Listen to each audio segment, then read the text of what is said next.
18 വർഷം കാത്തിരുന്ന് മമ്മൂട്ടിയും മോഹൻലാലും ഒന്നിച്ചപ്പോൾ നമ്മൾ എന്താണ് പ്രതീക്ഷിച്ചത്? ഈ പേട്രിയറ്റ് പല സിനിമകൾക്ക് വേണ്ടിയുള്ള കാത്തിരിപ്പ് കൂടിയാണ്. അങ്ങനെയുണ്ട് പ്രതീക്ഷകള്? ഒരു പ്രതീക്ഷയില്ല. അത് നമ്മൾ ചെയ്തു, അത് കഴിഞ്ഞു. ഇനി അത് വരട്ടെ, അത് തിയേറ്ററിൽ വരട്ടെ, ആൾക്കാർ കാണട്ടെ.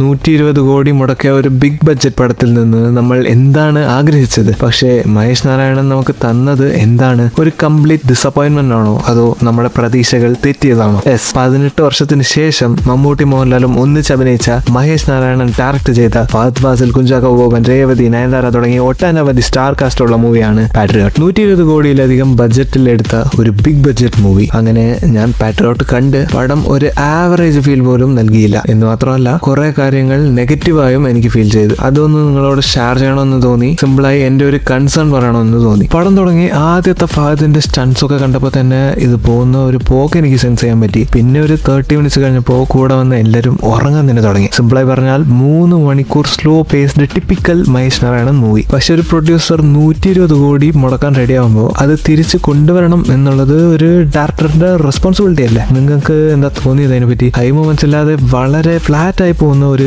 First half. സെക്കൻഡ് ഹാഫിൽ മോഹൻലാൽ വരുമ്പോൾ എന്തെങ്കിലുമൊക്കെ ഉണ്ടാവുമെന്ന് പ്രതീക്ഷിച്ചിരിക്കുമ്പോൾ ഫസ്റ്റ് ഹാഫിനേക്കാൾ ഡിസപ്പോയിന്റിംഗ് ആയ ഒരു സെക്കൻഡ് ഹാഫ് ആണ് വരാൻ പോകുന്നതെന്ന് അപ്പോൾ മനസ്സിലായില്ല. Old school style ruined everything. ട്രെയിലറിലൊക്കെ കണ്ടതുപോലെ പ്രൈവസി തന്നെയാണ് സിനിമയുടെ മെയിൻ തീം. ഒഫീഷ്യൽ പർപ്പസിനൊക്കെ വേണ്ടി നിർമ്മിച്ച ഒരു സർവൈലൻസ് സോഫ്റ്റ്വെയർ കമേഴ്ഷ്യൽ ആവശ്യങ്ങൾക്ക് വേണ്ടി യൂസ് ചെയ്യപ്പെടുന്നതും അതുണ്ടാക്കുന്ന സോഷ്യൽ ഇമ്പാക്ട്സുമാണ് സിനിമയുടെ പ്ലോട്ട്. ഇപ്പോൾ റീസെന്റ് ആയിട്ടുള്ള പല കോൺട്രവേഴ്ഷ്യൽ ടോപ്പിക്സും സിനിമ ടച്ച് ചെയ്യുന്നുണ്ടെങ്കിലും എന്നിലെ ഓഡിയൻസിനെ ഒരു രീതിയിലും സാറ്റിസ്ഫൈ ചെയ്യാൻ സിനിമയ്ക്ക് കഴിഞ്ഞില്ല. പടം കണ്ടു കഴിഞ്ഞപ്പോൾ എനിക്ക് തോന്നിയത് ഇന്നലെ ലൈവിൽ മോഹൻലാൽ പറഞ്ഞതായിരുന്നു.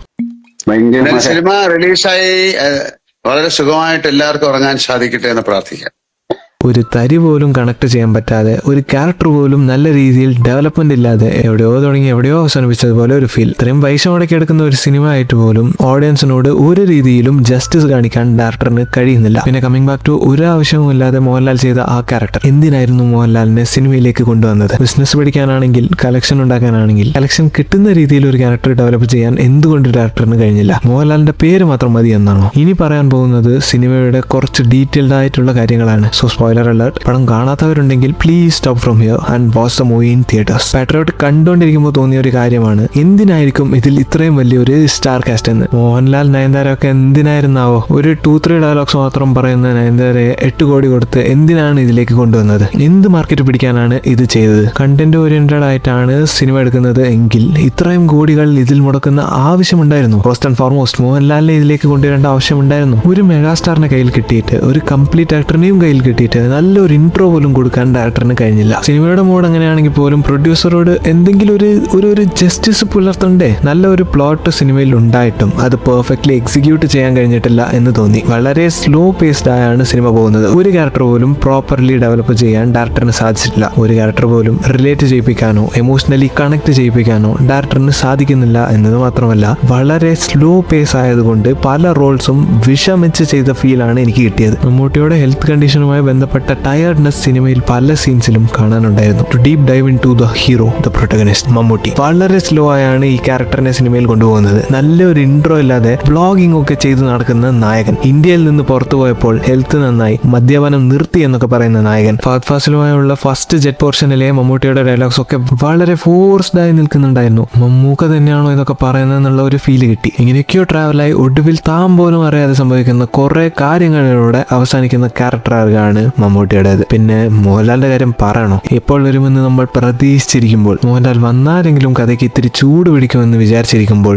ഒന്നും സംഭവിക്കാതെ സിമ്പിൾ ഇൻട്രോ ആയി വരുന്ന മോഹൻലാൽ വന്നിട്ട് പോലും ഒരു ഹൈ മൂവ്മെന്റ് തരാൻ സിനിമയ്ക്ക് കഴിഞ്ഞില്ല. അവസാനം മമ്മൂട്ടിയെ രക്ഷിച്ച് വില്ലൻസിനോട് ഏറ്റുമുട്ടി മരിക്കുന്ന മോഹൻലാൽ. ലാലേട്ടൻ മരിക്കുന്ന സീനും ഭയങ്കര മോശമായി ഫീൽ ചെയ്തു. ആ ലിഫ്റ്റിൽ നടക്കുന്ന ഫൈറ്റ്, അവസാനം ഡോറിന്റെ അടുത്ത് വന്ന് മരിച്ചു വീഴുന്ന മോഹൻലാൽ, എന്നിട്ട് അവസാനം ആ കുത്തു കിട്ടി വീണ് കിടക്കുമ്പോൾ കണ്ണുകൊണ്ട് മോർസ് കോഡ് പറഞ്ഞു കൊടുക്കുന്ന ലാലേട്ടൻ. ലിഫ്റ്റ് ഡോർ ആണെങ്കിൽ ഇടയ്ക്കിടയ്ക്ക് വന്ന് ആ ഒക്കോടായി മോഹൻലാലിന്റെ ദേഹത്ത് തട്ടിക്കൊണ്ടിരിക്കുന്നു. ഡയറക്ടർ ആണെങ്കിൽ ആ സീൻ അങ്ങനെ റിപ്പീറ്റ് ആയി കാണിച്ചുകൊണ്ടിരിക്കുന്നു ഓരോ സെറ്റ് പീസുകളിലും. പിന്നെ ആ സീൻ കാണിക്കുമ്പോൾ മമ്മൂട്ടി പറയുന്നു, രവീം നമ്മളോട് എന്തോ കമ്മ്യൂണിക്കേറ്റ് ചെയ്യുന്നുണ്ട് എന്ന്. എന്നിട്ട് ആ ലിഫ്റ്റ് ക്യാമറയിലൂടെ സൂം ചെയ്ത് ഡീകോഡ് ചെയ്യുന്ന നായകൻ. എന്റെ പൊന്നോ, എങ്ങനെ സാധിക്കുന്നു ഇതൊക്കെ? സൗത്ത് ഇന്ത്യയിൽ തന്നെ ഇത്രയും സ്റ്റാർ വാല്യുള്ള ഒരു പോസിറ്റീവ് പടം വന്നാൽ 200 കോടി അടിക്കുന്ന ഇത്രയും വലിയൊരു താരത്തെ കൊണ്ടുവന്ന് ഇങ്ങനെ കോമഡി ആക്കേണ്ട ആവശ്യമുണ്ടായിരുന്നു? 40 വർഷത്തിൽ ആദ്യമായി ഇൻഡസ്ട്രിയിൽ ആക്ട് ക്രിയേറ്റീവായ ആളുകൾ ഒന്നിക്കുമ്പോൾ ഇതല്ലോ ജനറലി ഓഡിയൻസ് ആഗ്രഹിക്കുക. മീൻവൈൽ ഫാഫയുടെ ക്യാരക്ടറിനെ പറ്റി പറയുകയാണെങ്കിൽ ഇതേപോലെ തന്നെ 3-4 വട്ടം കരിയറിൽ സെയിം ക്യാരക്ടർ ചെയ്തിട്ടുണ്ട്. അതുകൊണ്ട് തന്നെ ആ മാനറിസംസ് ഒക്കെ ഭയങ്കര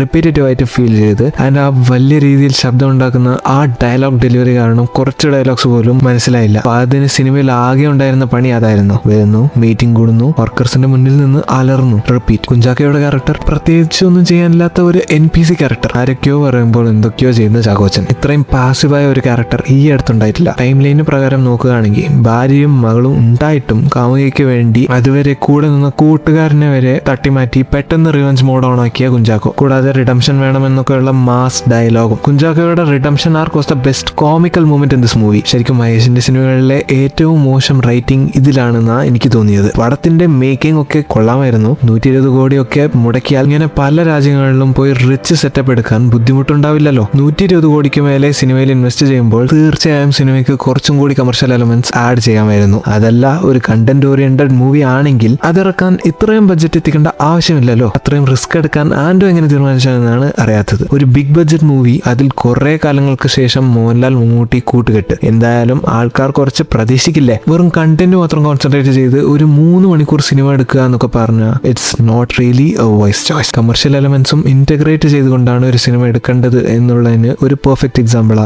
ദുരന്തർ. പക്ഷേ ഒരു പ്രോപ്പർ കമർഷ്യൽ എലമെന്റും ഇല്ലാതെ ഓഡിയൻസ് 2 കൈയും നീട്ടി സ്വീകരിക്കുമെന്നാണോ നിങ്ങൾ കരുതുന്നത്? ആകാശത്ത് പറക്കുമ്പോൾ പണി കിട്ടുന്ന പൈലറ്റായ ഫഹദിനെ സഹായിക്കാൻ വരുന്ന മമ്മൂട്ടിയുടെ സീൻസ് വളരെ സെൻസ്ലെസ് ആയിരുന്നു. മമ്മൂട്ടി കാമായി കുറെ വട്ടം ഡു യു ട്രസ്റ്റ് മീ എന്ന് ചോദിക്കും. Like what? എന്നിട്ട് അത്രയും ക്രിട്ടിക്കൽ സിറ്റുവേഷനിൽ ഫഹദിന്റെ അച്ഛൻ വിളിക്കുമ്പോൾ അയാളോട് സംസാരിക്കുന്നു. എന്നിട്ട് ട്രെയിനി ആയ ഫഹദിന് പോലും അറിയാത്ത എന്തൊക്കെയോ സ്വിച്ച് അമർത്താനൊക്കെ പറയുന്നു. ശരിക്കും കോമഡി ആയി പോയി ആ സീൻ.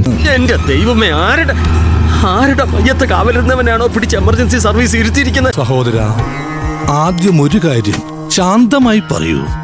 എന്താണ് നിങ്ങളുടെ പ്രശ്നം? ക്ലൈമാക്സിലൊക്കെ എന്താണ് എടുത്തു വെച്ചിരിക്കുന്നത്? വില്ലന്റെ മുഖത്തിലേക്ക് വിഷസ്പ്രേ അടിക്കുന്ന നായകൻ. അപ്പോൾ തന്നെ കാർ എടുത്ത് എങ്ങോട്ടോ ഇറങ്ങി ഓടുന്ന വില്ലൻ പുറത്തിറങ്ങിയപ്പോൾ അതിന്റെ പുറകെ പൂത്തിരി കത്തിച്ച് ഓടാൻ നിൽക്കുന്ന കുറച്ചു പേർ. എന്നിട്ട് ആ പൂത്തിരി വെച്ചെറിഞ്ഞ് വില്ലൻ ബ്ലാസ്റ്റ് ആവുന്ന സീൻ എന്റെ പൊന്നോ. പിന്നെ 16 വയസ്സുള്ള ഒരു പെൺകുട്ടിയുടെ പ്രൈവസി ലീക്ക് ആവുന്ന എമോഷണൽ സീൻ. അതിനെ വളരെ എമോഷണൽ രീതിയിൽ കൊണ്ടുവരാൻ ഡയറക്ടർ ശ്രമിക്കുന്നുണ്ട്. പക്ഷേ ഇത്രയും സെൻസിബിൾ ആയ ഒരു കാര്യം ഹാൻഡിൽ ചെയ്യുന്ന ഡയറക്ടർ ക്ലൈമാക്സിൽ എക്സ്പ്ലിസിറ്റ് ആയി അങ്ങനെ തന്നെ കാണിച്ചു. ആ 16 വയസ്സുകാരി കഥാപാത്രത്തെ വളരെ ഇൻസെൻസിറ്റീവായി തോന്നി ആ ഡ്രസ് ചേഞ്ചിങ് സീൻ. അത് അങ്ങനെ കാണിക്കേണ്ട ആവശ്യമുണ്ടായിരുന്നു. സുഷിന്റെ മ്യൂസിക്കിനും കാര്യമായി ഒന്നും ചെയ്യാൻ പറ്റുന്നില്ല. സുഷിൻ ചെയ്തതിലെ ഒരു മോശം വർക്കായാണ് ഫീൽ ചെയ്തത്. മൊത്തത്തിൽ പറയുകയാണെങ്കിൽ കണ്ടന്റ് മാത്രമുള്ള ഒരു സ്ലോ പേസ്ഡ് മൂവി. ഇവിടെ കാണുന്ന പലരും പറയാൻ പോകുന്ന ഒരു കാര്യമുണ്ട്, ഇതൊരു മഹേഷ് നാരായണന്റെ സിനിമയല്ലേ, ഒരു കമേഴ്ഷ്യൽ സിനിമ അല്ലല്ലോ, അതേ പ്രതീക്ഷിക്കാവൂ എന്നൊക്കെ. അവരോട് എനിക്ക് പറയാനുള്ളത് ഒരു കാര്യം മാത്രം, ഒരൊറ്റ കാര്യം, ഓൾറെഡി പറഞ്ഞ കാര്യം. 120 കോടി കൊണ്ട് വേണോ ഈ slow paced content oriented cinema എടുക്കാൻ? വെറും ലോ ബഡ്ജറ്റ് കൊണ്ട്